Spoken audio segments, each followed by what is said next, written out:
ازيك يا صاحبي يا غالي عامل ايه؟ طبعا انت عارف ان قرعه دوري ابطال اوروبا لسه خلصانه من شويه، انتهت منذ قليل وشفنا كلنا القرعه. بس انا لقيت حاجه غريبه جدا. ناس كتيره قوي مش فاهمه ايه نظام القرعه ديت وشغاله ازاي وايه المجموعات ونظام المجموعات وايه نظام البطوله عموما. فقلت اطلع اعمل فيديو كده صغير عن نظام البطوله، احاول اشرح لك بالتفصيل ايه اللي بيحصل في بطوله دوري ابطال اوروبا وايه المجموعات ديت. تمام. هي بدايةً كده إحنا عارفين إن دوري أبطال أوروبا بيشترك فيه 36 فريق، النظام ده بدأ من السنة اللي فاتت ب36 فريق بيشتركوا في البطولة ديّة. طبعًا ال36 فريق دول بيتم تقسيمهم ل4 مستويات، ال36 فريق بيتقسموا ل4 مستويات، مستوى أول، مستوى تاني، ومستوى تالت، ومستوى رابع. كل مستوى فيهم بيتكون من 9 فرق، ال36 فريق بيتقسموا 9 فرق في المستوى الأول، 9 فرق مستوى تاني، و9 فرق مستوى تالت، و9 فرق في المستوى الرابع. تمام لحد كده؟ تمام، سهلة. بعد كده كل فريق من ال9 دول، يعني مثلًا هنقول مثلًا المستوى الأول فيه 9 فرق، حلو أوي. أول فريق في ال9 دول مثلًا وليكن فريق ليفربول، ليفربول هيقابل 8 فرق تانيين، هيلعب 8 ماتشات، ده الدور التمهيدي أو الدور الأول أو دور المجموعات، نقدر نسميه دور المجموعات زي ما ناس كتيرة بتسميها مجموعات، بس هي مش مجموعات، هي دور تمهيدي. تمام؟ فهيقابل 8 فرق، هيلعب 8 ماتشات في الدور التمهيدي ده أو دور المجموعات ده. تمام. أول ماتشين فيهم أو مش لازم يكونوا أول ماتشين، هيلاعب فرقتين من المستوى الأول زيه، هيلاعب فرقتين تانيين من المستوى الأول، وفرقتين تانيين من المستوى التاني، وفرقتين تانيين من المستوى التالت، وفرقتين من المستوى الرابع. يبقى هو لعب كام ماتش؟ لعب 8 ماتشات، 8 ماتشات. تمام؟ ماتشين من المستوى الأول، الماتشين بتوع المستوى الاول دول هيلعب ماتش على ارضه في الانفيلد في ليفربول، وهيلعب ماتش بره ارضه في الفرقه الثانيه، وماتشين مع فرقتين من المستوى الثاني، فهيلعب ماتش برضه على ارضه من المستوى الثاني وماتش مستوى ثاني بره ارضه، والفرقتين من المستوى الثالث هيلعب ماتش برضه على ارضه في الانفيلد وماتش بره، وفرقتين من المستوى الرابع ماتش على ارضه وماتش بره. تمام. طبعا الماتشات مش بالترتيب كده، لسه الترتيب ما نزلش على فكره، لسه ترتيب الماتشات هينزل، بس نزل مين هم ال8 فرق اللي هيلاعبهم مثلا ليفربول، مين هم ال8 فرق اللي هيلاعبهم مان سيتي، مين هم ال8 فرق اللي هيلاعبهم مان يونايتد، وهكذا. طبعا مان يونايتد مش في البطوله اساسا يعني. بس كمثال يعني. ففي 8 ماتشات هيلعبهم، 4 بره ارضه و4 جوه ارضه. الاربعه اللي جوه ارضه دول فرقه من المستوى الاول وفرقه من الثاني وفرقه من الثالث وفرقه من الرابع هيلاعبهم على ارضه، وبره ارضه برضه هيلعب 4 ماتشات، فرقه من الاول وفرقه من الثاني وفرقه من الثالث وفرقه من الرابع. بتتحدد على اساس ايه الفرق ديت؟ قرعه، بيعملوا قرعه. تمام. بيختار له الفرقتين من كل مستوى.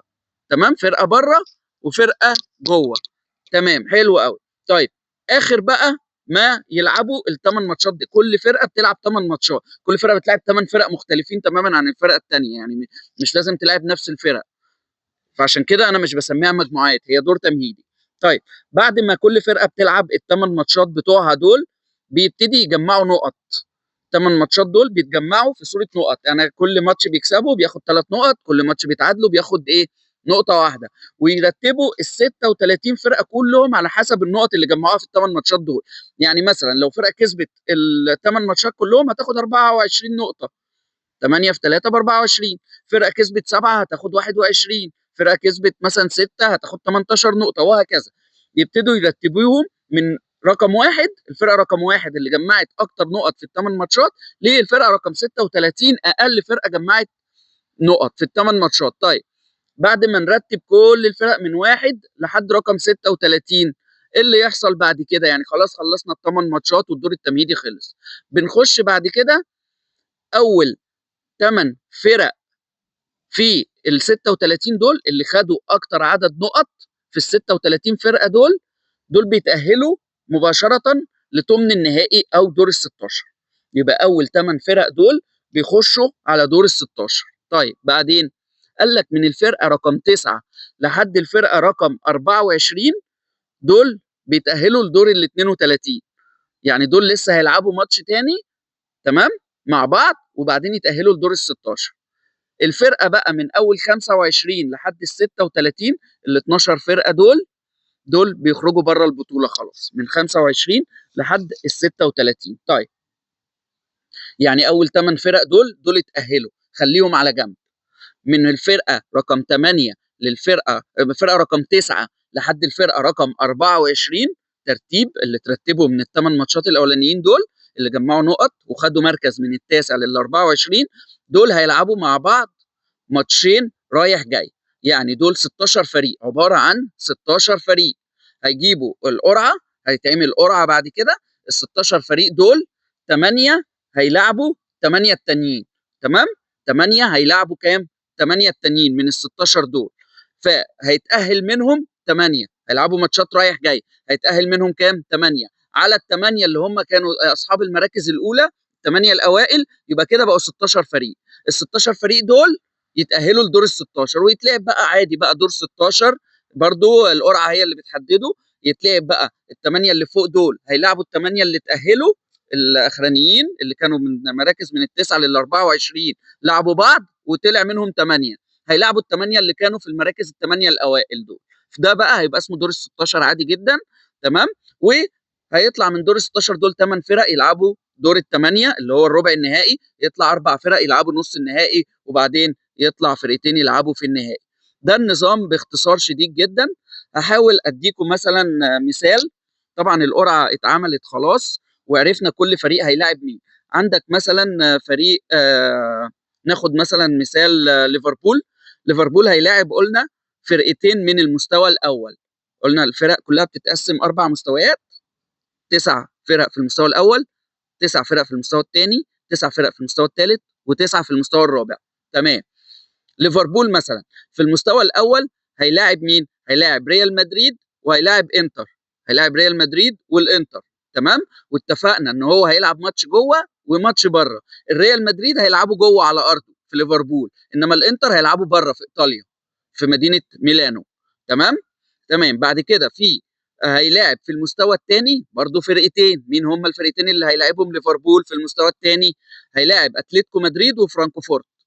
اتلتيكو مدريد هيلعب في ارض ليفربول جوه، وفرانكفورت هيلعب بره، وهيلاعب فرقتين من المستوى الثالث اللي هم ايندهوفن ومارسيليا. ايندهوفن هيلعب في ليفربول في انجلترا، ومارسيليا هيروح يلعبوا في فرنسا، تمام؟